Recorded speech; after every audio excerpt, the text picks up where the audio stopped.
बिस्मिल्लाहिर्रहमानिर्रहीम। अस्सलाम वालेकुम students, welcome to Al Farooq academy. I am Ahmad Irshad, your chemistry teacher. बच्चों, हमारा 10th क्लास का ये लेक्चर है और 10th क्लास में हमने last chapter number 16 chemical industries वाला चैप्टर हमने स्टार्ट किया था। आपको मैंने बताया था कि इस चैप्टर में हमने 4 इंडस्ट्रीज पढ़नी है। तो उसमें हमने पहली इंडस्ट्री शुरू की थी यूरिया इंडस्ट्री, खाद इंडस्ट्री हमने इस्तेमाल शुरू की थी इसमें। इससे पहले मैं आपको यूरिया मैन्युफैक्चरिंग पे लेक्चर दे चुका हूं कि यूरिया को हम कैसे इंडस्ट्रीज में बनाते हैं, वो हमने कंप्लीट पढ़ लिया। अब उसी का दूसरा हिस्सा यानी उस टॉपिक का लास्ट हिस्सा ये है कि हम पढ़ने जा रहे हैं importance and status of urea. Importance कहते हैं अहमियत को। यूरिया की इंडस्ट्रीज में, हमारी डेली लाइफ में, हमारी जिंदगी में क्या अहमियत है। तो आइए जरा पढ़ते हैं जरा यूरिया की इंपॉर्टेंस, यूरिया की अहमियत, सिग्निफिकेंस, यूजेस पढ़ते हैं यूरिया की। अच्छा, इंपॉर्टेंस पढ़ने से पहले ना यूरिया के मुतालिक कुछ बातें जान लें। देखिए बच्चों, पहली बात है कि यूरिया जो है ना, ये एक सॉलिड होती है। ये एक व्हाइट रंग का सॉलिड है ये। अच्छा, जब सॉलिड का वर्ड जेन में आता है ना, तो लोग पूछते हैं कि यार सॉलिड भी दो तरह के होते हैं। एक होता है बेढंगी शक्ल वाला, जिसकी कोई शक्ल ना हो, उनको कहते हैं अमोर्फस सॉलिड। एक होते हैं जिनकी प्रॉपर शेप होती है, जिनकी एक सही शक्ल होती है, उनको हम कहते हैं क्रिस्टलाइन सॉलिड्स। तो आप लोगों ने याद रखना है कि यूरिया एक सॉलिड है और ये क्रिस्टलाइन सॉलिड है, यानी इसकी प्रॉपर शक्ल होती है, ये क्रिस्टलाइन सॉलिड है ये, और व्हाइट कलर की होती है यूरिया ये। अच्छा, यूरिया देखिए बच्चों, ये यूरिया का फॉर्मूला है C11O NH2NH2। आप देख रहे हैं इसमें कार्बन है ये। तो कार्बन के कंपाउंड्स को हम ऑर्गेनिक कंपाउंड्स कहते हैं। तो बच्चों, यूरिया एक ऑर्गेनिक कंपाउंड है। यूरिया क्या है बच्चों? एक ऑर्गेनिक कंपाउंड है। और आप इस बात को जानते हैं कि सबसे पहला ऑर्गेनिक कंपाउंड जो लैब में बना था, सबसे पहला ऑर्गेनिक कंपाउंड जो लैब में तैयार हुआ था बच्चों, वो यूरिया ही है। तो यूरिया इस लिहाज से भी बहुत मशहूर है कि यूरिया फर्स्ट ऑर्गेनिक कंपाउंड है जो लैब में बना था ये। तो खैर ये ऑर्गेनिक कंपाउंड है ये। बच्चों, यूरिया नॉन टॉक्सिक होती है। बच्चों, यूरिया जहरीली नहीं होती बिल्कुल। यानी अगर यूरिया कोई खा ले, यूरिया हाथ पे लग जाए, ठीक है, तो ये कोई जहरीली नहीं है। ये नहीं कोई किसी ने इसको खा लिया तो उसको मर जाएगा, ऐसा कुछ भी नहीं है बच्चों। यूरिया टॉक्सिक नहीं होती। इस तरह चीनी नमक आप खा पी सकते हैं, इस तरह यूरिया को भी इंटेक किया जा सकता है। तो ये जहरीली नहीं होती यूरिया ये। अच्छा, नॉन एक्सप्लोसिव बच्चों। बच्चों देखें, ऐसी चीज जिसको हम माचिस लगाएं, आग लगाएं और वो जल जाए, फट जाए, उसको हम कहते हैं यार ये एक्सप्लोसिव है, ये धमाका खेज मवाद है। बच्चों, यूरिया धमाका खेज मवाद नहीं है। यानी यूरिया को आप आग लगाएंगे, इसको आग नहीं लगेगी, ये जल नहीं पाएगी यूरिया। तो ये नॉन एक्सप्लोसिव होती है, धमाका खेज नहीं होती है। बच्चों, यूरिया जो है ये पानी में सॉल्यूबल है और बहुत अच्छी पानी में सॉल्यूबल है। यूरिया क्या होती है बच्चों? पानी में क्या होती है? सॉल्यूबल होती है। तो ये कुछ यूरिया की प्रॉपर्टीज थी, खुसूसियात थी। व्हाइट कलर की होती है, क्रिस्टलाइन सॉलिड है, ऑर्गेनिक कंपाउंड है, नॉन टॉक्सिक है, नॉन एक्सप्लोसिव है, और पानी में क्या होती है? बेहतरीन हल होती है। तो आए जरा इसके यूजेस, इसकी अहमियत शुरू करते हैं। पहला इसका इस्तेमाल हम पढ़ने जा रहे हैं, यूज इन एग्रीकल्चर सेक्टर। बच्चों, एग्रीकल्चर कहते हैं ज़रात, सेक्टर कहते हैं शोबे को। तो एग्रीकल्चर सेक्टर कहते हैं शोबा ज़रात। आपको पता है कि देखें, जिस शोबे में हम खेती बाड़ी, फसलें उगाना जो है ना, खेती बाड़ी करना, ये शोबा कहलाता है एग्रीकल्चर का शोबा। पूरी दुनिया में और पाकिस्तान में हर जगह बच्चों, ये दुनिया में सबसे बड़ा शोबा है ज़रात, सबसे बड़ा शोबा है मुआश का। यानी अभी भी, आज भी दुनिया में सबसे बड़ा शोबा जिससे लोगों के रोजगार जुड़े हुए हैं बच्चों, वो शोबा ज़रात ही है। फसलें उगाना, खेती बाड़ी करना, वो यही है। तो मैं आपको बताने जा रहा हूं कि शोबा ज़रात में यूरिया का इस्तेमाल क्या है, यूरिया की अहमियत क्या है ये। तो आए जरा देखें बच्चों, जब हम फसलें उगाते हैं तो आपको पता है कि जब हम ये फसलें उगाते हैं तो जिस तरह हमें एक अच्छी ग्रोथ के लिए, इंसानों को, जानवरों को अच्छी ग्रोथ के लिए नमकियात, ग़िज़ा चाहिए, न्यूट्रिएंट्स चाहिए। इसी तरह इन पौधों को भी बच्चों अच्छी ग्रोथ के लिए कुछ एलिमेंट्स चाहिए होते हैं। वैसे तो उन एलिमेंट्स की लिस्ट लंबी है, यानी वो एलिमेंट्स जो हैं काफी सारे, 15-16 एलिमेंट्स हैं जो पौधों को ग्रोथ के लिए चाहिए। लेकिन उनमें से जो 3 सहरे फहरिस्त हैं, जो सबसे इंपॉर्टेंट है बच्चों, वो ये 3 ये हैं, नाइट्रोजन, फॉस्फोरस और पोटेशियम। ये 3 एलिमेंट्स पौधों को बहुत ज्यादा जरूरी होते हैं पौधे की ग्रोथ के लिए। अगर इनकी सप्लाई, अगर ये इनके पौधे को ना मिले तो समझे पौधे की ग्रोथ अच्छी नहीं होगी। नाइट्रोजन, फॉस्फोरस और पोटेशियम ये। अच्छा, अब बात ये कि देखें, अल्लाह ने एक निजाम बनाया हुआ है। ये जमीन है, ये पौधे हैं, जमीन के अंदर बच्चों ये एलिमेंट्स मौजूद होते हैं। नाइट्रोजन नाइट्रेट्स की शक्ल में, फॉस्फोरस फॉस्फेट्स की शक्ल में, पोटेशियम आयन जमीन में मौजूद होते हैं, जो कि पौधा जमीन से लेता है और अपनी ग्रोथ करके दिखाता है। लेकिन अब क्योंकि मौजूदा सालों में हम फसलें बार बार उगा रहे हैं, आबादी ज्यादा है, तो इस वजह से जमीन में इन नमकियात की कमी हो जाती है। अब उस कमी को पूरा करने के लिए हम इन्हीं एलिमेंट्स को बाहर से खुद खाद की शक्ल में डाल देंगे। हम इन्हीं एलिमेंट्स को खुद डाल देंगे खाद की शक्ल में ये। तो बच्चों, ये जो है ना, ये जो हम बाहर से केमिकल डालेंगे ताकि पौधे को ये नाइट्रोजन, फॉस्फोरस, पोटेशियम मिल जाए, तो जो हम केमिकल डालेंगे वो क्या कहलाएंगे? वो खाद कहलाएगी। वो क्या कहलाएगी बच्चों? खाद कहलाएगी। अब देखें, यूरिया जो है आपके सामने, इसमें नाइट्रोजन आती है बच्चों। अगर आपको यह महसूस होता है कि जमीन में नाइट्रोजन की कमी हो रही है, हमारे पौधे को नाइट्रोजन सही तरह नहीं मिल पा रही, तो हम यूरिया बाजार से लाके जमीन में डाल देंगे उसको, और पौधा जब उसको इनटेक करेगा, उसको लेगा, उसकी ग्रोथ अच्छी हो जाएगी उससे। तो भाई पहली बात तो यह कि यूरिया शोबा ज़राअत में इसका बतौर खाद के तौर पे, फर्टिलाइजर के तौर पे इस्तेमाल है। क्या फर्टिलाइजर के तौर पे इस्तेमाल है कि अगर आपको लगता है कि आपकी जमीन में नाइट्रोजन कम पड़ रही है तो आप यूरिया डाल दें, तो नाइट्रोजन की कमी को ये यूरिया पूरी कर देगी उससे। तो एक इसका इस्तेमाल किया फर्टिलाइजर के तौर पे, और बच्चों 90% इसका यूज एज अ फर्टिलाइजर ये पूरी दुनिया में। अच्छा, ये जो मैं यूज आपको पढ़ा रही हूँ, पाकिस्तान में खाली यूज नहीं है इसका, ये वर्ल्ड ओवर, वर्ल्ड वाइड, पूरी दुनिया में इसका इस्तेमाल है, ये खाद के तौर पे इस्तेमाल होती है।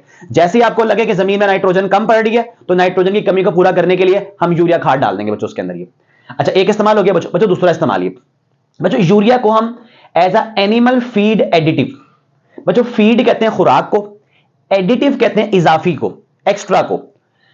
यूरिया को हम जानवरों की इजाफी खुराक के तौर पर भी इस्तेमाल करते हैं। मतलब क्या?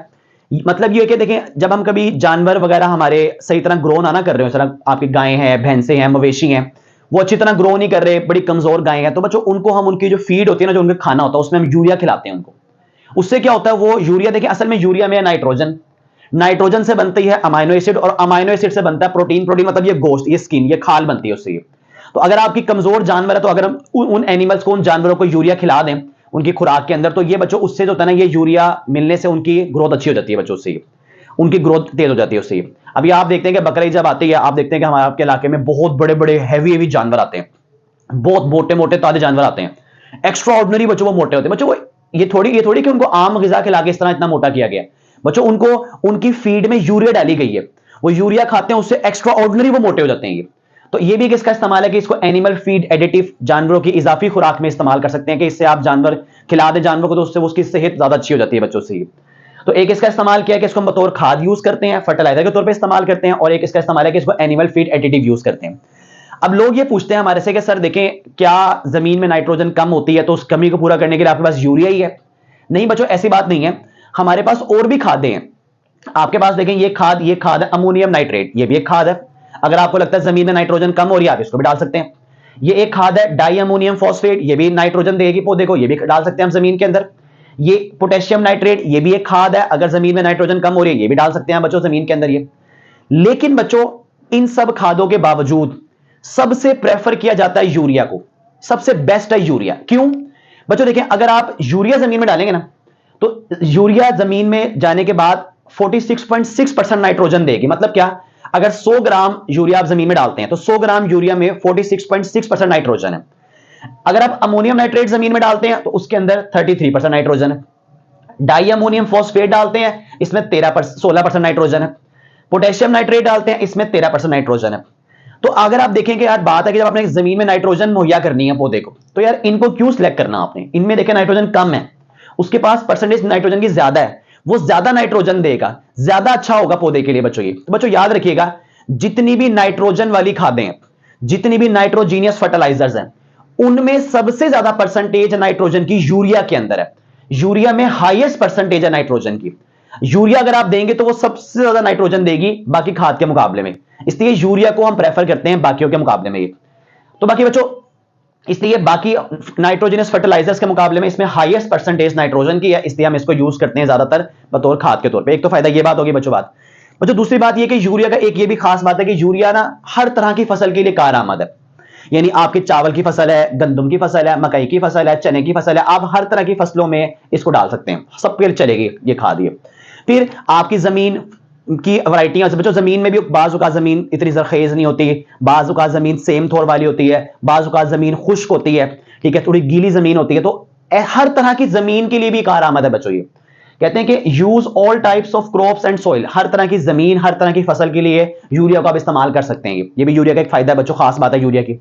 बाकी बच्चों देखिए, यूरिया हार्मलेस है, कोई नुकसान नहीं है यूरिया का। कोई अगर हमारे हाथ पे लग जाए यूरिया, जब किसान खाद तो इस तरह डालते हैं ना जमीन पे, इस तरह खाद फेंकते हैं जमीन पे, कोई हाथ को नुकसान नहीं पहुंचाएगी, कोई जिल्द को नुकसान नहीं पहुंचाएगी, कोई नुकसान नहीं है यूरिया का। ये तो ये यूरिया के सारे फायदे ही फायदे हैं। ज्यादा परसेंटेज है नाइट्रोजन की इसके अंदर, ठीक है, हर तरह की फसल के लिए कारआमद है, हर तरह की जमीन के लिए कारआमद है बच्चों ये, और कोई नुकसान भी नहीं है यूरिया का। तो फिर यूरिया को लोग प्रेफर करते हैं इसमें। ये बाकी बच्चों, यूरिया में एक बात छोटा सा नुक्स है, वो नुक्स भी है कि आप उसको देख सकते हैं, यूरिया ना असल में बच्चों हाइग्रोस्कोपिक होती है। देखें, हाइग्रोस्कोपिक कहते हैं ऐसी चीज जो हवा से नमी को जज़ब करे। जो जो हवा में पड़ी और वो हवा से नमी को लेकर वो गीली गीली हो जाए, नमी आ जाए उसके अंदर ये, और वो जो है ना वो आप उसको टच करेंगे।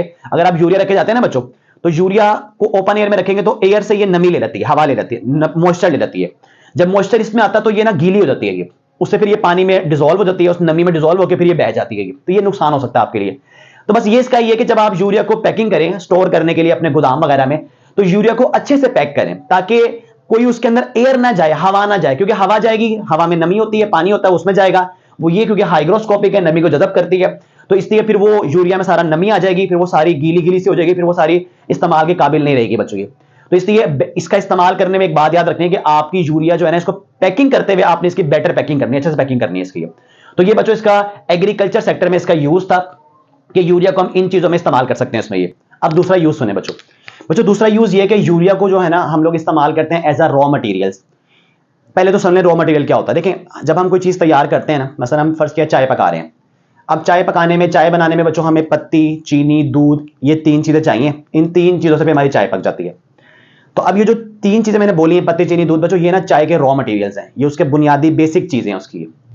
अब वो ये कहता है कि अगर आपने कुछ इंपॉर्टेंट केमिकल्स बनाने हैं, उसने खैर केमिकल्स के नाम नहीं लिखे हुए आपकी किताब में, लेकिन वो केमिकल्स बच्चों प्लास्टिक्स हैं, एक्सप्लोसिव्स कहते हैं धमाका खेज मवाद को, पटाखे वगैरह जो हम ये इवेंट्स वगैरह पे, कोई शादी ब्याह वगैरह पे आपको पता कि इन पटाखों का इस्तेमाल करते हैं, मतलब फूकी बम है, चुई बम है, बर्फी बम है, ढोल की बम होते हैं, इस तरह हमारे जो छोटे होते तो इस तरह पटाखे वगैरह जलाते थे शुभरात वगैरह पे बच्चों।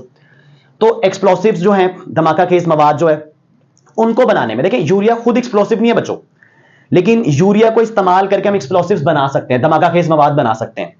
तो एक्सप्लोसिव्स बनाने में, एडहेसिव्स बनाने में बच्चों, एडहेसिव्स कहते हैं ये जिस तरह ग्लू हो गई आपकी, एल्फी वगैरह हो गई, गोंद हो गई, ठीक है, इनको चिपकाने के लिए जो हम चीजें इस्तेमाल करते हैं ये होती हैं एडहेसिव्स जो होती हैं।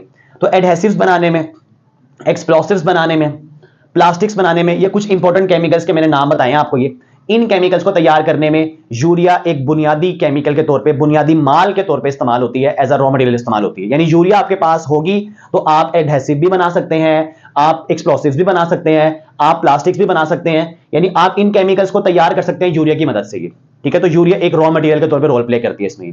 तीसरा यूज बच्चों, यूरिया को हम लोग इस्तेमाल करते हैं एक्सप्लोसिव्स बनाने में, अभी बताया ऊपर, धमाका खेज मवाद, पटाखे वगैरह बनाने में इस्तेमाल करते हैं। मतलब यूरिया खुद एक्सप्लोसिव नहीं है, मैंने आपको भी पीछे पढ़ाया कि ये नॉन एक्सप्लोसिव होती है, मतलब ये पटाखे ये जलती नहीं है, लेकिन इसको यूज करके हम बना सकते हैं एक्सप्लोसिव्स ये। तो यूरिया को हम इस्तेमाल करते हैं मेक एक्सप्लोसिव्स, हम धमाका खेज मवाद बनाने में इस्तेमाल करते हैं यूरिया को। अब चौथा यूज बच्चों ये है, चौथा यूज जरा ध्यान से सुनिएगा जरा बच्चों, ये गाड़ी है। अब जैसे कि मैं आपको पढ़ा रहा हूं तो ये अहमद कार है, मेरी कार है। अब गाड़ी में आपको पता है जब फ्यूल जलता है तो फ्यूल के जलने से जिस तरह गाड़ी चलती है तो उससे ना एक धुआं पैदा होता है बच्चों गाड़ी से ही। अब ये धुआं पैदा हो रहा है, ये जो धुआं गाड़ी से बाहर आता है ना बच्चों, इस धुएं में, इसके अंदर ना एक तो जो ये धुआं आ रहा है इसमें गैसेस आ रही हैं कुछ, और इनको हम कहते हैं एग्जॉस्ट गैसेस। एग्जॉस्ट कहते हैं फालतू, नकारा, यानी एग्जॉस्ट कहते हैं फालतू, बेकार, नकारा। तो ये जो ये फालतू गैसेस आ रही हैं, अब फालतू गैसेस कौन कौन आ रही हैं? नाइट्रोजन मोनोऑक्साइड या nitric oxide, nitrogen dioxide, carbon monoxide, ये फालतू गैसेस आ रही होती हैं बच्चों इस गाड़ी के धुएं में। अब अगर ये गैसेस हवा में जाएं, धुएं में आएंगे, एयर में आएंगी, तो भाई बच्चों ये एयर पोल्यूशन करेंगी, ये आलूदगी, एयर पोल्यूशन कॉज करेंगी, और इनके फिर सीरियस नुकसान आएंगे एसिड रेन की शक्ल में। जो वहां पे सांस ले रहे हैं उनके लंग्स वगैरह बेकार होंगे, खराब हो जाएंगे उससे, ये तो इनके नुकसान आएंगे। अब इसका हल हम लोगों ने ये निकाला है बच्चों, हम लोग ना गाड़ी के अंदर ना, गाड़ी में हम लोग गाड़ी में ना एक स्पेशल एक चैम्बर लगाते हैं। क्या लगाते हैं? एक स्पेशल चैम्बर लगाते हैं, उसको हम लोग कहते हैं कन्वर्टर, उसको हम लोग कहते हैं कैटालिटिक कन्वर्टर। क्या कहते हैं बच्चों उसको? कैटालिटिक कन्वर्टर कहते हैं उसको हम लोग। तो ये हम लोग स्पेशल यूज करते हैं, गाड़ी में एक चैम्बर लगाया हुआ हम लोगों ने। ये जो कन्वर्टर है, इस कन्वर्टर में बच्चों हम लोग यूरिया यूज करते हैं। क्या यूज करते हैं? यूरिया इस्तेमाल करते हैं, ठीक है। अब होता यह है, जो गाड़ी के धुएं से ये NO और NO2 जाना था, कार्बन मोनो हवा में जानी थी, तो एग्जॉस्ट पाइप से, यानी जहां से धुआं निकलना उससे बिल्कुल पहले हम लोगों ने ये एक कन्वर्टर लगाया होता है। अब ये कन्वर्टर क्या करता है बच्चों? ये कन्वर्टर करता है, ये है कि ये NO को और NO2 को कन्वर्ट कर देता है नाइट्रोजन गैस में और ऑक्सीजन गैस में, और कार्बन मोनो को कन्वर्ट कर देता है कार्बन डाई गैस में। अब उससे क्या होता है देखें, ना तो नाइट्रोजन नुकसानदायक है, ना ऑक्सीजन कोई नुकसानदायक है, ना कार्बन डाई नुकसानदायक है। ये तीनों की तीनों कोई नुकसानदायक गैसेस नहीं है। इनमें कोई किसी किस्म का कोई नुक्स नहीं है, कोई खराबी नहीं आती एनवायरनमेंट के अंदर इस वजह से। अच्छा, अब ये जो इन खतरनाक गैसेस को कन्वर्ट करती है, कन्वर्ट कर दिया इन गैसेस में जो कि कोई खतरनाक नहीं रही। मतलब जो धुआं आ रहा था, जिस धुएं में पहले इन्होंने आना था, अब उस धुएं में ये आएंगे, इनसे कोई हमारे एनवायरनमेंट को खतरा नहीं है बच्चों। अब देखें ये जो कन्वर्ट हुआ है बच्चों, ये कन्वर्ट करने में यूरिया कन्वर्ट करती है इसको, यानी ये जो कन्वर्टर होता है, इस कन्वर्टर में हम यूरिया इस्तेमाल करते हैं और यूरिया ही यूज करके यूरिया ही इनको कन्वर्ट करती है, इन खतरनाक गैसेस को, इन टॉक्सिक गैसेस को, जहरीली गैसेस को, इन पोल्यूटेंट गैसेस को, इन नाइट्रोजन, ऑक्सीजन, कार्बन डाई, एक जो कि नुकसानदायक, खतरनाक, जो कि नॉन टॉक्सिक गैसेस में कन्वर्ट कर देती है। तो हम कहते हैं कि यूरिया को हम अच्छा, आप कहेंगे सर कैसे कन्वर्ट करती है? तो देखिए इसके पीछे तफसील है, मैकेनिज्म है, तो हम अभी वो आप जब बड़ी क्लास में आएंगे इंशाल्लाह आपको पढ़ाएंगे कि ये कैसे कन्वर्ट करती है। लेकिन आप जो है ना, कन्वर्ट ये यूरिया ही करती है, यूरिया ही उन रिएक्शंस को करवाती है जो कि जिसमें ये NO, NO2 और कार्बन मोनोऑक्साइड ये कन्वर्ट होती है नाइट्रोजन, ऑक्सीजन और कार्बन डाई के अंदर। ये तो अब यूज इस तरह हमारा ये है, कहते हैं यूरिया को हम इस्तेमाल करते हैं ऑटोमोबाइल सिस्टम में, यानी गाड़ियों में। क्यों इस्तेमाल करते हैं ऑटोमोबाइल सिस्टम में, गाड़ियों में क्यों इस्तेमाल करते हैं? क्योंकि ये कमी ले आती है, रिड्यूस कर देती है। किसको रिड्यूस करती है? नॉक्स को।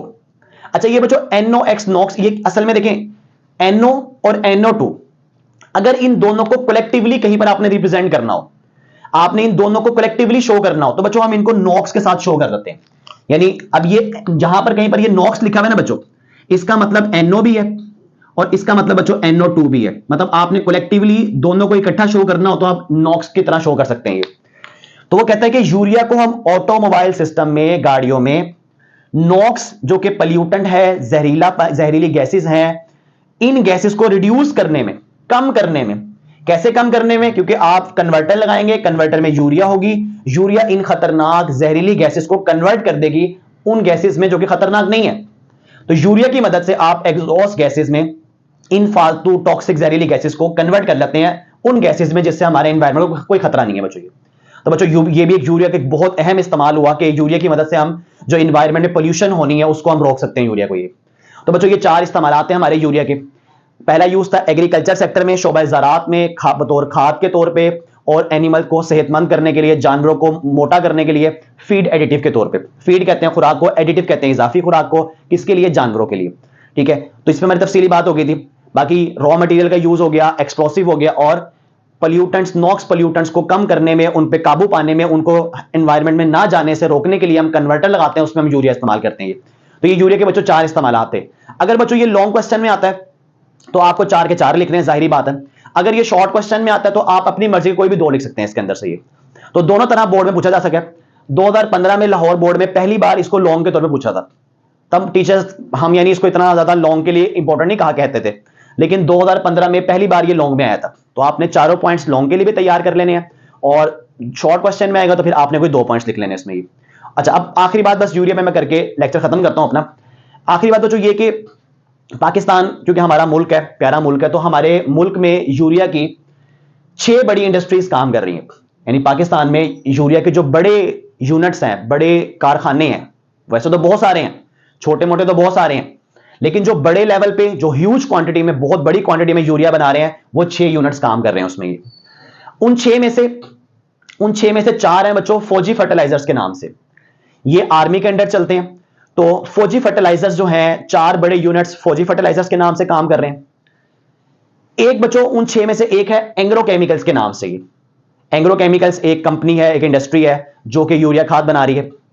और एक है बच्चों बिन कासिम एंड दाऊद हरक्यूल्स के नाम से। ये 2 पार्टनर है लोग, एक मतलब के कासिम, बिन कासिम और दाऊद। ये आपने इनके मोल्स भी देखे होंगे बच्चों, बिन कासिम एंड दाऊद मोल्स। आप सऊदीया जाएं, दुबई जाएं तो वहां पे इनके मोल्स भी हैं वहां पे। ये तो ये खैर एक बहुत बड़ी कंपनी है ये। तो बिन कासिम एंड दाऊद हरक्यूल्स बच्चों एक इंडस्ट्री ये भी है यूरिया खाद बनाने की। तो कुल 6 होगी, Bin Qasim and Dawood 1, Engro chemical industry urea खाद की 2, और फिर 4 बच्चों फौजी फर्टिलाइजर्स के नाम से। तो 6 बड़े यूनिट्स हमारे पाकिस्तान में काम कर रहे हैं। छोटे यूनिट्स भी हैं लेकिन बड़े जो मेजर हैं वो ये 6 हैं ये। अच्छा, अब इन 6 में से बच्चों देखें, जाहिर बात है कि फौजी फर्टिलाइजर्स की 4 इंडस्ट्रीज हैं। तो कहते हैं कि मार्केट में जो 59% शेयर है, यानी मार्केट में जो यूरिया बिक रही है, जो यूरिया बनकर आ रही है, उसका 59% बच्चों कहां से आ रहा है? बच्चों वो फौजी फर्टिलाइजर्स बना रही है, और बाकी फिर अदर छोटी मोटी कंपनीज और ये इंडस्ट्रीज बना रही है। यानी 59% शेयर फौजी फर्टिलाइजर की तरफ से यूरिया का आ रहा है। ठीक है बच्चों। बाकी बच्चों देखें, बात ये कि इंडस्ट्रीज चलती हैं तो मुल्क चलता है। इंडस्ट्रीज में ग्रोथ होती है तो मुल्क ग्रो करता है, और जिस मुल्क में इंडस्ट्रीज बैठ जाती हैं, इंडस्ट्रीज कम हो जाती हैं, उस मुल्क की ग्रोथ रुक जाती है बच्चों ये। तो अब वो ये कहते हैं कि वैसे तो हुकूमत की पूरी कोशिश होती है कि अपने मुल्क की इंडस्ट्रीज को ग्रो करवाए, उनको बेहतर से बेहतर सहूलियात दे, ताकि इंडस्ट्रीज जो है ना वो ग्रो करें, ताकि मुल्क ग्रो करे हमारा। अब इस तरह है कि क्योंकि गवर्नमेंट जो होती है बच्चों वो सब्सिडी देती है, देखिए सब्सिडी कहते हैं मदद करना, इमदाद करना। गवर्नमेंट इंडस्ट्रीज को सब्सिडी देती है, उन पे टैक्स कम लगाती है, उन पे जो है ना वो बिजली के प्राइस कम रखती है, गैस के प्राइस कम रखती है, ताकि इंडस्ट्रीज ज्यादा चीज बना सके, सस्ती बना सके, और मुल्क में उसकी खरीदो फरोख्त आसान हो सके। तो हमारी गवर्नमेंट भी बच्चों सब्सिडी देती है इंडस्ट्रीज को, ठीक है। लेकिन उसके बावजूद बच्चों पाकिस्तान ने आपको बताया कि जैसे कि थोड़ी सी गैस की कमी है, पाकिस्तान में बिजली की भी थोड़ी लोड शेडिंग है, तो इन थोड़ी वजूहात की बुनियाद पे कुछ सालों के अंदर शॉर्टफॉल प्रॉब्लम आया है, यूरिया की पैदावार में कमी भी आ रही है बच्चों की। बाकी जिस तरह महंगाई बढ़ रही है बच्चों, देखें 2018 में यूरिया की जो एक बोरी थी 50 किलो वाली, 50 केजी का जो बैग था यूरिया का, वो 1800 का था। अब 2023 में अब जो है वो 2500 का, यानी 2500 से 2800 का यूरिया का 50 किलो का बैग आ रहा है। तो ये कि कुछ सालों में यूरिया के प्राइस में इजाफा भी देखा गया। बाकी ये कि जो है ना वो हुकूमत की पूरी कोशिश होती है कि अपनी इंडस्ट्रीज को अच्छे से अच्छा परफॉर्म करवाया जाए, उनको हर तरह की सब्सिडी, हर तरह की बिजली गैस की सहूलियत दी जाए, और उन पर टैक्स कम से कम लगाए जाए, ताकि इंडस्ट्रीज अच्छे से काम कर सके इसमें। ये बच्चों मैं उम्मीद करता हूँ कि आपको मेरी लेक्चर समझ आया होगा। अगर कोई बात मुश्किल लगे तो आप कमेंट में पूछ सकते हैं। बेस्ट ऑफ लक, हमारी दुआएं आपके साथ हैं। अल्लाह पाक आपको दुनिया और आखिरत में सुरखरू करे। अल्लाह हाफिज़ बच्चों।